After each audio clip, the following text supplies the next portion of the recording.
Assalamualaikum warahmatullahi wabarakatuh. Perkenalkan, nama saya Okto Samsurizal. Saya sebagai Kepala Kantor Pelayanan Pajak Pratama Palangkaraya. Pada sesi kali ini saya akan mempraktekkan coaching kepada salah seorang Kepala Seksi Pengawasan di KPP Pratama Palangkaraya. Yang coaching kali ini saya fokuskan untuk coaching for performance, yaitu untuk peningkatan kinerja di bagian seksi pengawasan. Dan saat ini telah hadir di hadapan saya Bapak Rasuki yang saat ini bertugas sebagai Kepala Seksi Pengawasan 1 di KPP Pratama Palangkaraya. Baik, Pak Rasuki, bagaimana kabarnya hari ini? Alhamdulillah sehat, Pak. Ya, Pak. Iya. Saya lihat hari Senin ini merupakan hari yang harusnya ceria ya, setelah kita berlibur 2 hari. Baik Pak Basuki, hari ini kita akan berbincang-bincang santai saja. Saya mungkin akan banyak mendengarkan dari Pak Basuki, dan kali ini kita akan fokuskan untuk sedikit berbincang-bincang ya terkait dengan nilai kinerja KPP kita, yang dimana pada sampai dengan triwulan 2 atau semester 1 di tahun 2022 ini ada sebuah atau satu IKU KPP yang memang di sini tidak merah sih ya, tapi masih kuning, kebetulan hanya kuning ini saja, yaitu di persentase penyelesaian permintaan penjelasan atas data dan atau keterangan ya Pak. Iya Pak. Betul ya. Nah, dari nilai ini memang didukung oleh 2 WAS ya, ada satu WAS strategis dan satu lagi WAS kewilayahan. Dimana kali ini kebetulan untuk WAS atau pengawasan strategis ini yang belum mencapai 100%. Hari ini kita akan fokuskan pembicaraan itu. Mungkin sedikit pengantar, barangkali Pak Basuki bisa menceritakan bagaimana situasi dan kondisi saat itu, mungkin kendalanya apa yang dihadapi. Ya, Pak. Terima kasih Pak. Terima kasih atas waktunya dan atas kegiatan ini. Gini Pak, ini tentang P4DK. Nah, di P4DK itu unsurnya ada 2, yaitu kuantitas dan kualitas. Kalau kuantitas itu dihitung berdasarkan LHPT yang sudah dibuat. Kalau kualitas itu berdasarkan LHP2DK yang sudah dibuat. Jadi ada kuantitas, ada kualitas. Nah, dasarnya adalah DPP yang sudah kita usulkan. Jadi kalau DPP-nya misalkan 10, berarti dihitung berdasarkan penyebutnya dari 10 itu untuk kualitas dan kuantitas. Kemudian itu kondisi awal ya.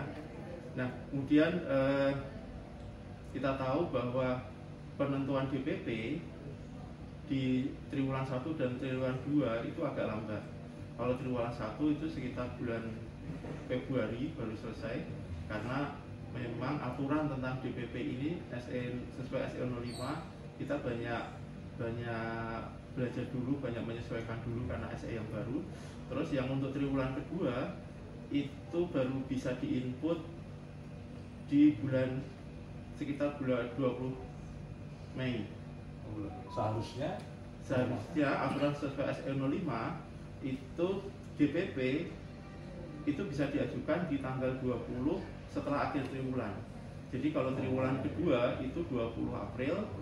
Kalau momennya di triwulan 1 berarti di 20 Januari. Tapi karena ini di awal tahun itu baru bulan Februari, dan triwulan 2 itu baru sekitar 20 Mei baru bisa diinput via web, karena memang programnya itu aplikasi AppWeb baru bisa aplikasi AppWeb dalam pengembangan waktu itu.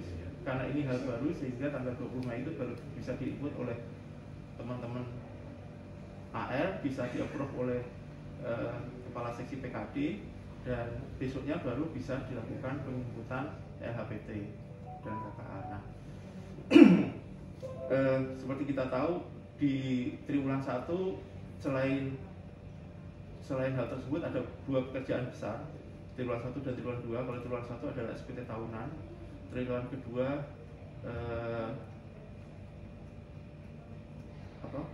pengungkapan sukarela PPS, sehingga ini cukup menyita waktu karena adanya piket itu, Pak. Nah, sebenarnya dari awal saya sudah membayangkan bahwa ini akan berat untuk sampai 100%. Karena waktu tadi. Nah, terus kita kembali ke syaratnya, Pak. Kalau LHPT sekedar input, kalau LHP 2DK itu setelah WP itu kita kirimkan SP 2DK, maka pilihannya untuk ditutup menjadi nilai IKU itu ada dua, Pak. Satu, WP pembetulan dengan kurang bayar minimal 500.000 kalau nggak salah. Kemudian yang kedua, usul pemeriksaan. Nah, sampai dengan akhir triwulan kedua, usul pemeriksaan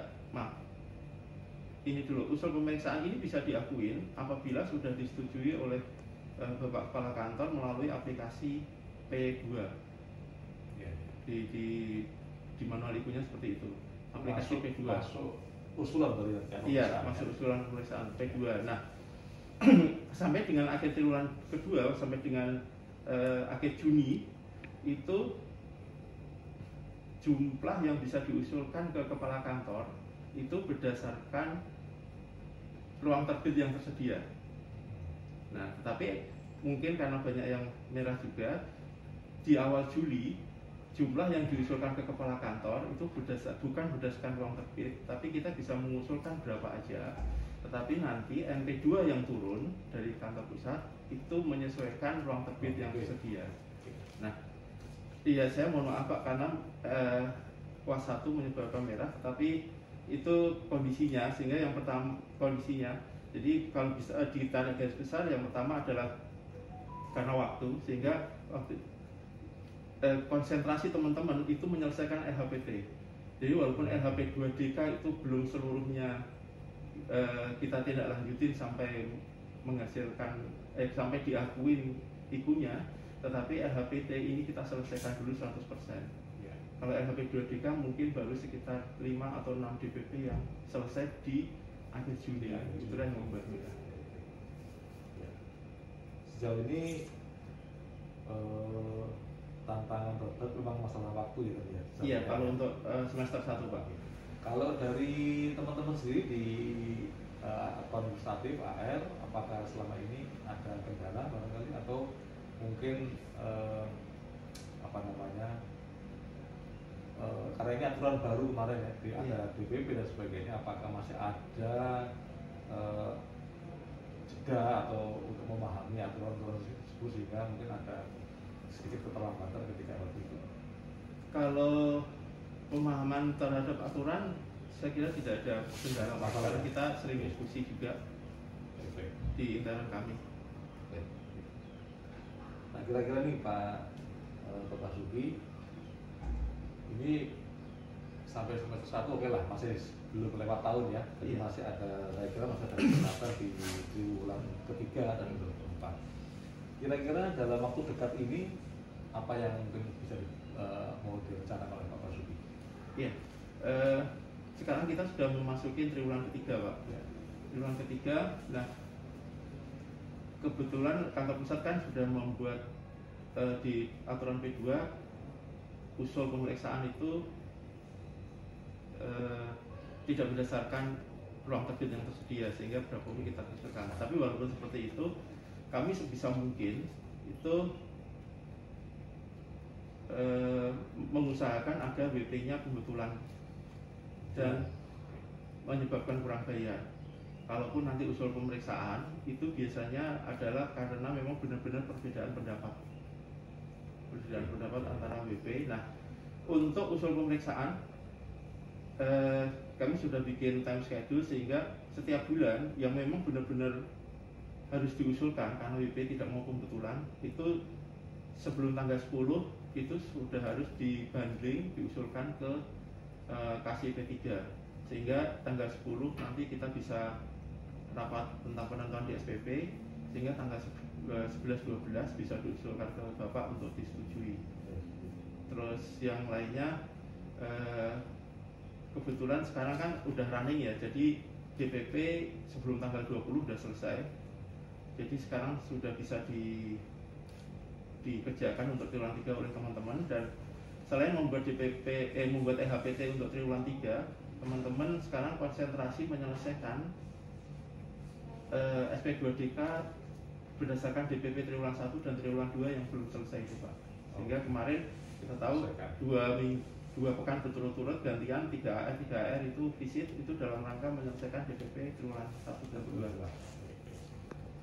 Baik, jadi ini tentu ada kolaborasi Pak ya, kolaborasi dengan pihak-pihak lain ya. Iya. Dengan seksi P3 terutama. Oke, baik. Baik Pak Basuki, tentu ini nanti dalam perjalanannya butuh sebuah pengawasan ya mungkin atau monitoring. Kira-kira apa yang sudah dipikirkan oleh Pak Basuki terkait nanti dalam triwulan ketiga ini ya, misalnya untuk meningkatkan kinerja ini, monitoring apa yang dilakukan oleh Pak Basuki terkait dengan pengelolaan air? Saat ini saya sedang membuat kertas kerja dalam Excel biasa Pak, yang itu nanti setiap 2 minggu atau paling enggak kalau AR sibuk itu rencananya minimal sebulan sekali di awal bulan itu, atau nanti untuk akhir triwulan 3 nanti di sebelum akhir bulan, supaya bisa mengetahui kondisi pencapaian ibunya. Nah, saya rencananya dan sekarang sedang saya buat monitoring. Jadi setiap DPP itu sampai tahap apa saat ini kondisinya, dan setiap DPP, setiap WP ini kendalanya di mana, dan memang rencananya seperti apa, dan rencananya atas setiap WP ini mau ditindaklanjutin seperti apa, itu bisa kita bicarakan di monitoring saya dengan AR supaya tidak ada yang terlambat. Baik, jadi sudah ada rencana kerja ya Pak Basuki untuk triwulan kedua minimal ini, triwulan 3 ini. Triwulan 3, kemudian nanti sudah ada hal yang dalam waktu dekat dilakukan, kemudian juga monitoringnya. Nah, sampai dengan triwulan 3 terutama ini, apakah kedepannya ini ada yang mungkin Pak Basuki pikirkan hal-hal apa yang menjadi hambatan terbesar misalnya nanti ada terkait dengan pelaksanaan tugas tadi Pak? Mungkin yang jadi hambatan itu adalah kemampuan komunikasi AR Pak. Kemampuan komunikasi AR? Iya, karena kemampuan komunikasi tidak merata. Kebetulan secara analisa, jadi berhadapan dengan kertas, berhadapan dengan data, berhadapan dengan laporan keuangan, berhadapan dengan data penguji, itu 6 AR ini secara kualitas mereka berimbang Pak. Tapi kemampuan komunikasinya ini yang komunikasi dengan wajib pajak ya? Iya, komunikasi dengan wajib pajak, karena itu menentukan sekali. Kadang walaupun terjadi perbedaan pendapat, kalau komunikasinya itu bisa bagus, WP bisa ngerti, itu bisa menyebabkan WP mau melakukan pembetulan dan kurang bayar. Tapi kalau komunikasinya ini mentok, itu mau nggak mau ya usul pemeriksaan. Dan kita menghindari sekecil mungkin untuk diusulkan pemeriksaan. Jadi komunikasi. Ya, ini menarik ya terkait dengan komunikasi. Saya kira mungkin Pak Basuki bisa menyampaikan ke teman-teman ya terkait dengan komunikasi ini. Apakah nanti mau ada semacam mungkin barangkali pelatihan atau IHT begitu ke teman-teman sana? Kira-kira gimana? Apakah nanti bisa Pak Basuki sudah pikirkan kolaborasi dengan siapa nanti untuk IHT tersebut? Kemarin di awal triwulan 3, di awal bulan Juli pada waktu rapat pembinaan, kami membuat ini Pak, tandem. Jadi ARA dengan ARD, ya ARC dengan ARD, ARE dengan ARF gitu, ada AR1 dengan AR2. Nah, tandem ini selain untuk komunikasi tadi, yang kedua kalau umpamanya salah satu AR cuti itu AR tandemnya yang nanti akan membackup kerjaan itu. Terus yang kedua juga tapi tandem ini hanya tandem di di dalam kantor kalau ketemu WP atau kalau salah satu cuti kerjaan. Kalau untuk tandem keluar itu beda lagi, mungkin di lingkaran AR1 dengan AR2, nanti keluar kalau visit AR1 dengan AR4 atau AR3, hanya untuk biar mereka tidak sama bareng-bareng terus di dua orang ya. Jadi ini tandem ini untuk saling ibaratnya nanti yang komunikasinya mungkin agak kurang dengan yang sudah bagus, bisa saling belajar ya. Iya. Learning by doing begitu ya. Iya. Selain juga saya sudah mengusulkan di awal tahun untuk AR yang komunikasinya kurang untuk ikut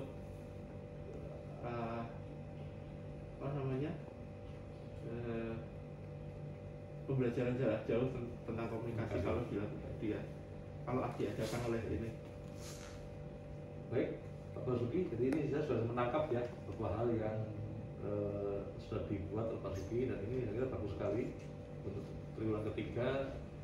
Saya ada keyakinan kuat ini bahwa Pak Basuki bisa menghandle semua perusahaan di sini, dan saya kira dengan semua yang sudah disampaikan tadi, rencana untuk tahun atau minimal untuk triwulan 3 ini sudah bisa antisipasi juga, tidak hanya membuat rencana yang baik.